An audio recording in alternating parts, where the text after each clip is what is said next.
আসসালামু আলাইকুম। সংবাদে আপনাদের সবাইকে স্বাগত জানাচ্ছি। আমি ফিরোজ তোহা। শুরুতেই আরবে কেবলস সংবাদ শিরোনাম জানিয়ে দিব আমাদের হাতে থাকা সর্বশেষ গুরুত্বপূর্ণ আপডেট বাংলা সংবাদ। শুরুতেই শিরোনাম, তারেক রহমানকে স্মারকলিপি দিল পদবঞ্চিত ছাত্রদল নেতারা। ছাত্রদল কেন্দ্রীয় সংসদের আংশিক পূর্ণাঙ্গ কমিটিতে অনিয়মের অভিযোগ তুলে তাতে হস্তক্ষেপ করে ত্যাগী কর্মীদের মূল্যায়ন এবং বিতর্কিতদের বিরুদ্ধে সাংগঠনিক ব্যবস্থা গ্রহণ করার দাবিতে বাংলাদেশ জাতীয়তাবাদী দল বিএনপির ভারপ্রাপ্ত চেয়ারম্যান তারেক রহমানকে স্মারকলিপি প্রদান করেছে সংগঠনটির পদবঞ্চিত নেতারা। এরপর জানিয়ে দিব, রাষ্ট্রকে ধ্বংস করার নীলনকশা বাস্তবায়ন করা হচ্ছে, অভিযোগ করলেন আব্দুল মোনায়েম মুন্না। এদিকে খালেদা জিয়াকে জোর করে বন্দি রাখা হয়েছে, অভিযোগ করলেন বিএনপির সিনিয়র যুগ্ম মহাসচিব অ্যাডভোকেট রুহুল কবির রিজভী। জানিয়ে দিব, জ্বালানি নিরাপত্তা নিশ্চিতে অটোমেশনে অগ্রাধিকার দিতে হবে বললেন বিদ্যুৎ ও জ্বালানি খনিজ সম্পদ প্রতিমন্ত্রী নসরুল হামিদ। এদিকে আওয়ামী লীগ নেতাকে প্রকাশ্যে কুপিয়ে হত্যা। নারায়ণগঞ্জের ফতুল্লায় আধিপত্য বিস্তারকে কেন্দ্র করে প্রকাশ্যে দিন দুপুরে আওয়ামী লীগ নেতা সুরুজ মিয়াকে হত্যা করেছে স্থানীয় সন্ত্রাসীরা। এ সময় সুরুজ মিয়াকে বাঁচাতে গিয়ে তার ছেলেমেয়ে সহ ৩ জন গুরুতর আহত হয়েছেন। এবং সর্বশেষ জানিয়ে দিব, ইহুদিবাদী ইসরায়েলকে সতর্ক করল যুক্তরাষ্ট্র জার্মানি। ফিলিস্তিনের সঙ্গে যুদ্ধের মধ্যে লেবাননের সঙ্গে উত্তেজনায় জড়িয়েছে ইসরায়েল। লেবাননের প্রতিরোধ গোষ্ঠীর সঙ্গে ইসরায়েলের দফায় দফায় হামলা পাল্টা হামলার ঘটনা ঘটেছে। এমন পরিস্থিতিতে ইসরায়েলকে সতর্ক করেছে যুক্তরাষ্ট্র জার্মানি। বুধবার ২৬শে জুন ডয়েচে ভেলের এক প্রতিবেদনে সব তথ্য জানানো হয়েছে। প্রতিবেদনে বলা হয়েছে, ইসরায়েলের পরিকল্পনা নিয়ে যুক্তরাষ্ট্র এবং জার্মানি ও তুরস্ক উদ্বেগ প্রকাশ করেছে। বার্লিন এবং ওয়াশিংটন জানিয়েছে, যুদ্ধ আরও প্রসারিত হলে ফল কি হবে তা নিয়ে তারা উদ্বিগ্ন। সুতরাং এখানেই ইসরায়েলকে থেমে যাওয়া উচিত। প্রিয় দর্শক, এতক্ষণ শুনছিলেন সংবাদ শিরোনাম, এবারে বিস্তারিত। তবে তার আগে বন্ধুরা, অনুরোধ থাকবে এই ভিডিওটিতে একটি লাইক দিয়ে আপনার সোশ্যাল মিডিয়া ফেসবুকে শেয়ার করে সবাইকে জানার সুযোগ করে দিন। আর বন্ধুরা, আপনি যদি আমাদের চ্যানেলে নতুন হয়ে থাকেন, ভিডিওটি দেখতে দেখতে চ্যানেলটি সাবস্ক্রাইব করে রাখুন। আর বন্ধুরা, কমেন্ট করে জানিয়ে দিন এই সংবাদ সম্পর্কে আপনার মূল্যবান মতামত। এবারে বিস্তারিত।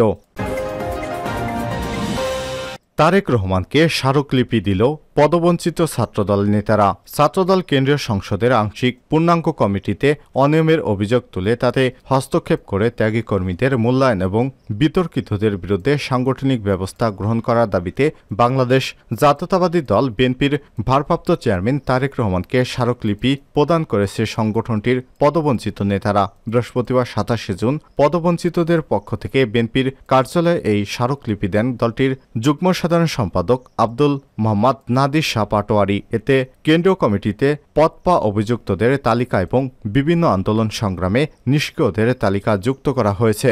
স্মারকলিপিতে উল্লেখ করা হয়, আমরা 1/11-এর দুঃসময়কাল থেকে শুরু করে দীর্ঘ গণতন্ত্রহীন বাংলাদেশের বৈরী রাজনৈতিক পরিবেশে বাংলাদেশ জাতীয়তাবাদী ছাত্রদলের সঙ্গে সম্পৃক্ত আছি। আপনার নির্দেশিত কেন্দ্র ঘোষিত স্বাধীনতা, সার্বভৌমত্ব, গণতন্ত্র পুনরুদ্ধার আন্দোলনের সকল কর্মসূচিতে জীবন বাজি রেখে জেল-জুলুম এবং পুলিশি নির্যাতন সহ্য করে প্রতিটি কর্মসূচিতে সফলভাবে অংশগ্রহণ করি।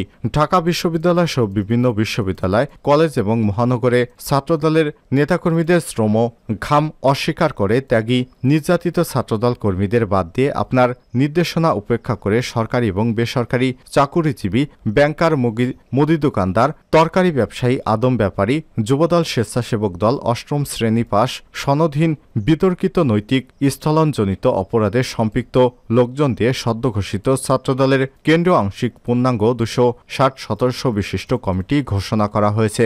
সম্প্রতি গঠিত কমিটিকে প্রশ্নবিদ্ধ করে স্মারকলিপিতে বলা হয়, গত কমিটির পদপ্রাপ্ত নেতাদের সব যোগ্যতা থাকা সত্ত্বেও অনেকেই ইচ্ছাকৃতভাবে নতুন কমিটিতে বঞ্চিত করা হয়েছে। প্রশাসনের রক্তচক্ষু উপেক্ষা করে তপ্ত রাজপথে তাজা রক্ত বিসর্জন দিয়ে মৃত্যুর মুখ থেকে ফিরে আসা অসহায় নেতাকর্মীর বুক ফাটা আত্মনাদ দলীয় আদর্শ আবেগ অনুভূতি অগ্রাহ্য করে মফস্বল থেকে ঢাকায় নিয়ে আসে নিষ্ক্রিয়দের অর্থের বিনিময় এবং মাইম্যান তৈরি করে নির্যাতিত নেতাকর্মীদের বাদ দিয়ে একটি ডাউস কমিটি গঠন করা হয়েছে। পদবঞ্চিতরা আরও বলেন, আমরা সম্ভাবনাময় উজ্জ্বল ভবিষ্যতের হাতছানি উপেক্ষা করে নেতাকর্মীদের ক্যারিয়ার বিসর্জন দিয়ে পরিবারকে বঞ্চিত করেও নিজেদের জীবনের সোনালী সময়গুলো সংগঠনকে দিয়ে আদর্শের প্রতি আটুট থেকে আপনার প্রতি গভীরতা আস্থা রেখে রাজপথে আঁকড়ে ধরে আছি। আমরা দীর্ঘদিন ত্যাগ এবং শ্রমের মূল্যায়ন না পেয়ে আপনার কাছে মানবিক মূল্যায়ন প্রত্যাশার আকুল আবেদন করছি।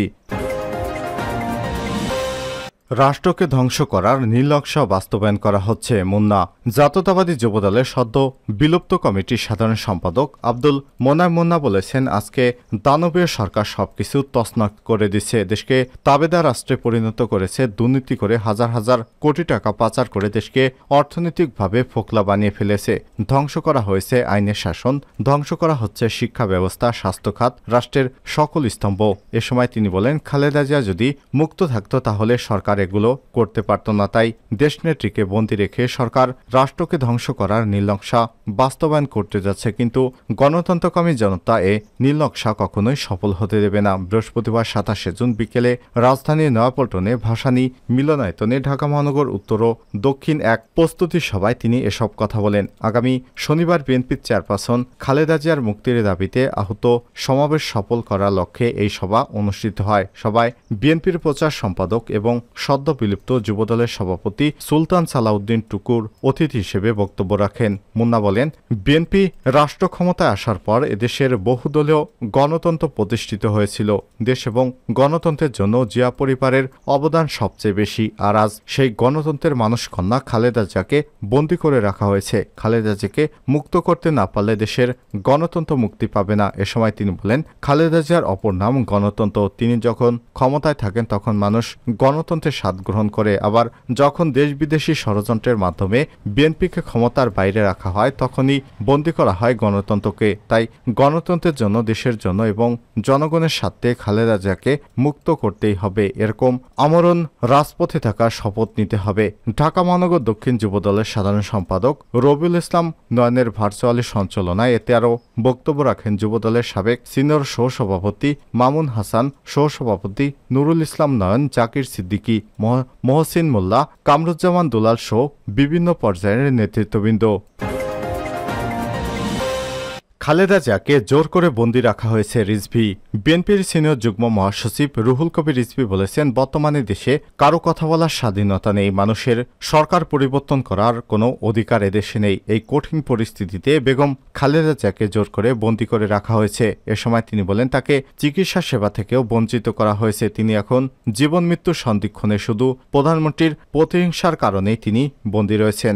বৃহস্পতিবার 27 জুন বাদ আসর রাজধানীর মোহাম্মদপুরে এক অনুষ্ঠানে তিনি এসব কথা বলেন। বিএনপির চেয়ারপারসন বেগম খালেদা জিয়ার সুস্থতা এবং দীর্ঘায়ু কামনায় সদকা হিসেবে খাসি জবাই করে এতিমদের মাঝে পোশাক বিতরণ এবং দোয়া মাহফিলে তিনি এসব কথা বলেন। এ সময় উপস্থিত ছিলেন বিএনপির কেন্দ্রীয় নেতা ডাক্তার মোহাম্মদ রফিকুল ইসলাম, মীর শরাফত আলী সপু, মাহমুদুর রহমান সুমন, আমিনুল ইসলাম, মাহবুব ইসলাম, স্বেচ্ছাসেবক দলের ডক্টর জাহিদুল কবির জাহিদ, যুবদলের মেহবুব মাসুব শান্ত, ছাত্রদলের তৌহিদুর রহমান আওয়াল, সুজন মোল্লা, ইমাম হোসেন প্রমুখ। জ্বালানি নিরাপত্তা নিশ্চিতে অটোমেশনের অগ্রাধিকার দিতে হবে। জ্বালানি নিরাপত্তা নিশ্চিতে অটোমেশন অগ্রাধিকার দিতে হবে বলে জানিয়েছেন বিদ্যুৎ ও জ্বালানি খনিজ প্রতিমন্ত্রী নসরুল হামিদ। বৃহস্পতিবার 27 জুন ভার্চুয়ালি জ্বালানি এবং খনিজ সম্পদ বিভাগের 2023-24 অর্থবছরে RADP-কে অন্তর্ভুক্ত প্রকল্পসমূহের মে 2024 পর্যন্ত বাস্তবায়ন এবং অগ্রাধিকার পর্যালোচনা সভায় সভাপতির বক্তব্যে সব কথা বলেন তিনি। প্রতিমন্ত্রী বলেন, জ্বালানি নিরাপত্তা নিশ্চিত করতে অটোমেশন কার্যক্রম অগ্রাধিকার দিয়ে বাস্তবায়ন করতে হবে। দেশেও জ্বালানির উৎপাদন এবং অনুসন্ধান বাড়াতে কর্মক্ষমতাদের আরও আন্তরিক ও গুরুত্ব দিয়ে কাজ করতে হবে। তেল পরিবহনের জন্য পাইপলাইন হচ্ছে, আরও হবে। এগুলো পরিচালন এবং রক্ষণাবেক্ষণের জন্য বিশেষ উদ্যোগ নেওয়ার প্রয়োজন। তিনি বলেন, সুষ্ঠু ব্যবস্থাপনার মাধ্যমে জ্বালানি নিরাপত্তা নিশ্চিত করা আমাদের সবারই দায়িত্ব। দেশে বিদ্যমান প্রায় 2200 পেট্রোল পাম্প নিয়মিত পরিদর্শন করা হয় না, ফলে কাঙ্ক্ষিত সেবা থেকে গ্রাহকেরা বঞ্চিত হচ্ছেন। তেলের অপচয় নিরাপদ পরিবহন নিশ্চিত করতে তেল পরিবহনে যানবাহনগুলোকে নিয়মিত অডিট করা উচিত। তেল এবং গ্যাস অনুসন্ধান কাজ কাঙ্ক্ষিত পর্যায়ে থাকলেও আরও দ্রুততার সঙ্গে বেশি অনুসন্ধান কার্যক্রম পরিচালনা করা উচিত। প্রয়োজনে আরও ক্রয় এবং ভাড়া নেওয়ার উদ্যোগ নেওয়া যেতে পারে। সবাই জ্বালানি এবং খনিজ সম্পদ বিভাগের লক্ষ্যমাত্রা অর্জন করায় এ বিভাগের কর্মকর্তাদের ধন্যবাদ জানিয়ে প্রতিমন্ত্রী নসরুল হামিদ তিনি বলেন, প্রতিটি কাজেরই সিদ্ধান্ত দ্রুততার সঙ্গে নিতে হবে। প্রয়োজনে ওভার ল্যাপিং করে কাজ করলে দ্রুততার সঙ্গে সাফল্যতা পাওয়া যাবে। আওয়ামী লীগ নেতাকে প্রকাশ্যে কুপিয়ে হত্যা। নারায়ণগঞ্জের ফতুল্লায় আধিপত্য বিস্তারকে কেন্দ্র করে প্রকাশ্যে দিনদুপুরে আওয়ামী লীগ নেতা সুরুজ মিয়াকে হত্যা করা হয়েছে। স্থানীয় সন্ত্রাসীরা এ সময় সুরুজ মিয়াকে বাঁচাতে গিয়ে তার ছেলেসহ ৩ জন গুরুতর আহত হয়েছেন। বৃহস্পতিবার ২৭ জুন বিকেলে সদর উপজেলার কাশীপুর ইউনিয়নের ভোলাইল শান্তিনগর এলাকায় হত্যাকাণ্ডের ঘটনা ঘটে। এই ঘটনাস্থলে পুলিশ মোতায়েন করা হয়েছে। বর্তমানে পরিস্থিতি স্বাভাবিক রয়েছে। নিহত সুরুজ মিয়া কাশীপুর ইউনিয়ন আওয়ামী লীগের অর্থ বিষয়ক সম্পাদক। আহতরা হলেন রাজু, জনি, শাকিল সহ ৪ জন। নিহতের ছেলের স্ত্রী চম্পা বলেন, সালাউদ্দিন সাল্লু এবং তার বাহিনীর ৩০ থেকে ৪০ জন দেশীয় অস্ত্র দিয়ে এলাকায় হামলা চালায়। আমার শ্বশুরকে কুপিয়ে হত্যা করে। তাকে বাঁচাতে গেলে আমার স্বামী জনি সহ আরও কয়েকজনকে কুপিয়ে আহত করে। তারা সবাই হাসপাতালে রয়েছে। আমরা সন্ত্রাসীদের বিচার চাই। এ ব্যাপারে ঢাকা মেডিকেল কলেজ হাসপাতাল পুলিশ ফাঁড়ির পরিদর্শক বাচ্চু মিয়া জানান, নারায়ণগঞ্জ থেকে গুরুত্বের আহত অবস্থায় আসা সুরুজ মিয়া নামের এক লোক ঢাকা মেডিকেল হাসপাতালে চিকিৎসাধীন অবস্থায় মারা গেছেন। তিনি আরও জানান, এছাড়া রাজু, জনি, রাসেল, শাকিল নামে আরও কয়েকজনকে আহত অবস্থায় হাসপাতালে ভর্তি করা হয়েছে। নিহতের মরদেহ ময়নাতদন্তের জন্য ঢামেক মর্গে রাখা হয়েছে।